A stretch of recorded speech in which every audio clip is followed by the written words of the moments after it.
السلام عليكم ورحمة الله تعالى وبركاته. خوتي خواتاتي، مرحبا بكم في قناتكم نوال تي في شانيل.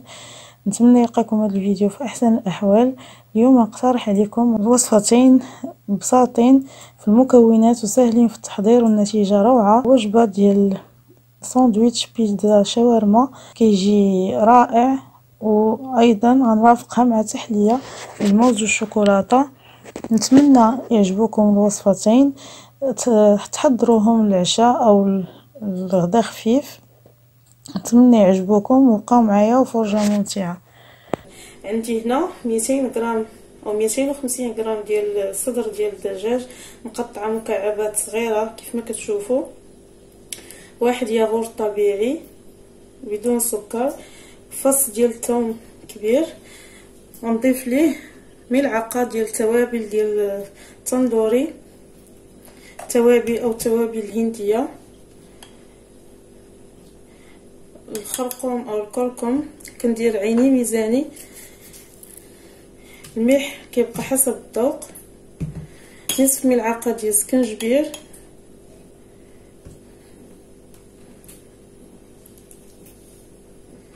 الحار حسب الذوق،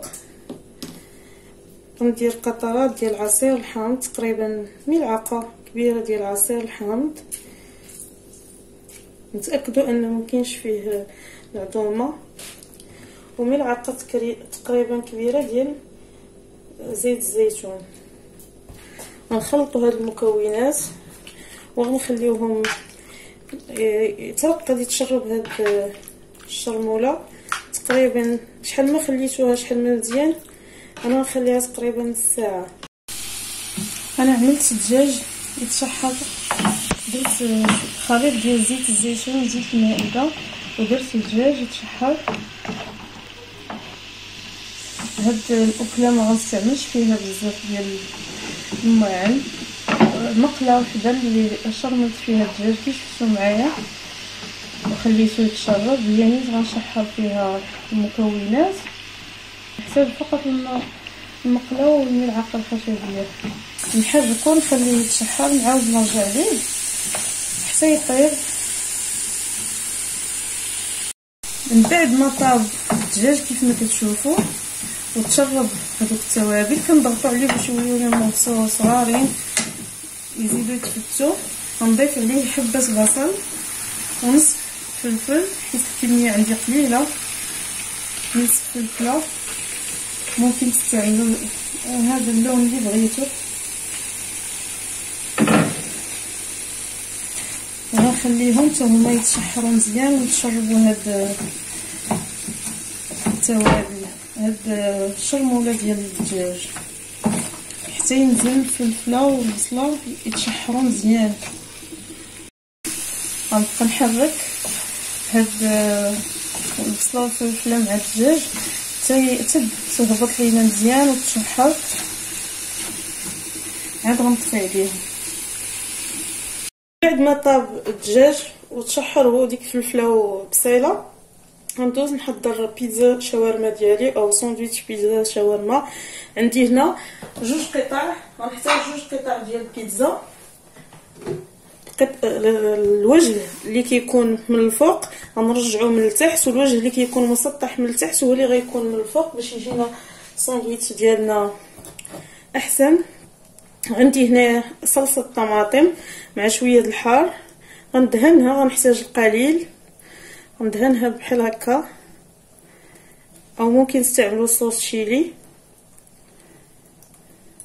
عوض صلصه الطماطم. غندهنوا القليل منها، غنصب او غندير الخليط ديال الدجاج كيجي لذيذ. ممكن ديروا هذا الساندويتش يا اما عائلي او فردي. الا غديروه فردي غتكون الدائره اصغر من هكا. انا عندي هاد الدائره في القطر ديالها تقريبا 26 سنتيمتر. نقادو بحال هكا، يكون طبقه متساويه ومستويه. الطاوه عندي مدهونه، غندير طبقه ديال جبنه الموتزاريلا على هذا الشكل. الفرماج كيبقى على حسب الموجود عندكم الكميه ديالو.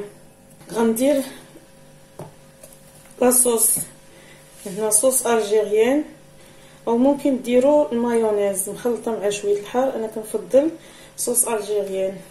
وغنرش شويه الهريسه وغنغطيها بدائره الاخرى. الطبقه اللي كتكون مستويه فاش كتطيب البيتزا كنديروها من الداخل وكنضغطوا عليها بشويه على هذا الشكل، وكنديروا فوق منها جبنه الموتزاريلا.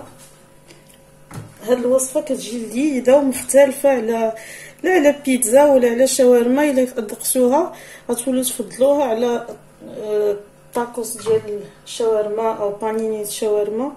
كتجي فعلا لذيذه وسهله في التحضير. الا كانت عندنا هذا الدوائر ديال عجينه البيتزا كانوا عندنا موجودين جاهزين، يا اما محضرين من الفريغو قبل او شريناهم جاهزين. غنعاود نعمل شويه من خطوط ديال خطوط صلصه جزائريه او صوص الجيريان او المايونيز اللي كتفضلوه، ورشه ديال الفلفل الحار. وغندخلها للفرن تحمر شويه ويذوب الفرماج اللي فيها لداخل واللي على برا، ونخرجها بالتقديم.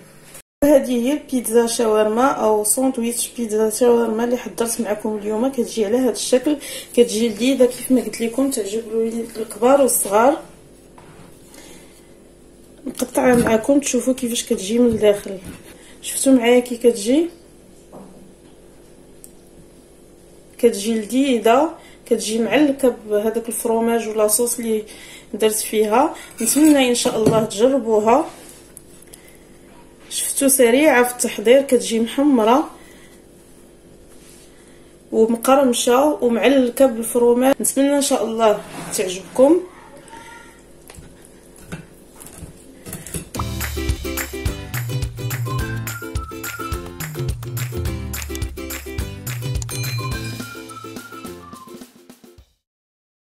غنحتاج تحضير هاد التحليه. عندي هنايا ملعقه كبيره عامره ديال مايزينا او نشا الذره، عندي ملعقه ديال الكاكاو عامره، وملعقه 2 معالق ديال السكر. السكر كيبقى على حساب الذوق، وواحد ساشي ديال فلون شوكولا. نخلط هاد النواشف باش ما يتكتلوش لينا. غنصب عليهم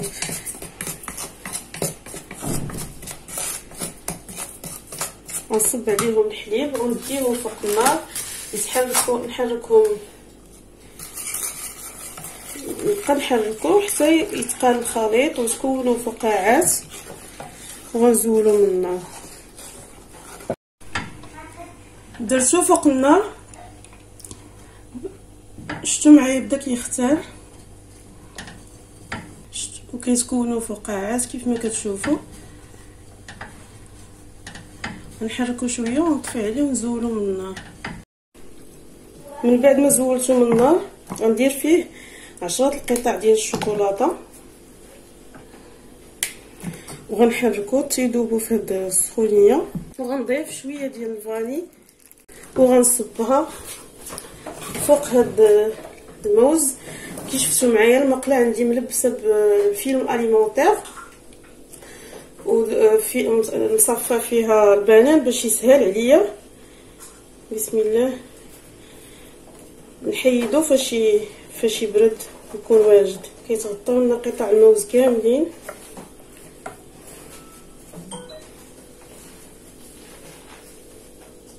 من بعد ما درت الخليط ديال الفلون، انا درت بسكوي من هذا النوع، ممكن ديروا اي نوعيه ونتكيو عليه تكيه خفيفه يدخل الوسط هاد باش يشد في الخليط ديال التحليه.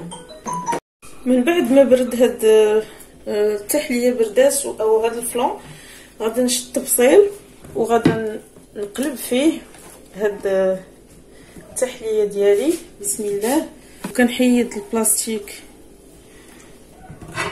اللي درت وغندوز باش نزين هاد التحليه من الجوانب بكاوكاو افيلي، ممكن تزينوه باللوز افيلي او تخليوها هكاك، ولكن من الاحسن زعما تزينوها بكاوكاو او اللوز افيلي ولا مجروش او كونكاسي، اللي كان ليه حضر عندكم يعطيها منظر احسن. وإلا بغيتو الطبقه، انا المقلاة اللي استعملت فيها 30 سنتيم، الا بغيتو السمك ديال التحليه ديالكم يجي اكثر من هكا ديروا مقله فيه مقله السمك ديالها اصغر 26 او 28 سنتيم، اولا تضاعفوا المقادير اللي بغيتو يجيكم اكبر من هكا، ديروا اسرود الحليب. ونقطعها معكم باش تشوفوا كي كتجي من الداخل. وسريعه في التحضير كيف ما سبق وذكرت لكم. نتمنى الى عجبكم الفيديو، عجبتكم الوصفه، تبارطاجيوها مع العائله والاصدقاء، وما تنساوش اللايك وتشجعوني بالتعاليق ديالكم، وما تنساوش بالنسبه للزوار الجدد تنخرطوا في القناه الا كنتو مازال ما خرطوا، وتبارطاجيو الفيديو مع العائله والاصدقاء. والى فيديو مقبل ان شاء الله. استودعكم الله الذي لا تضيع ودائعه.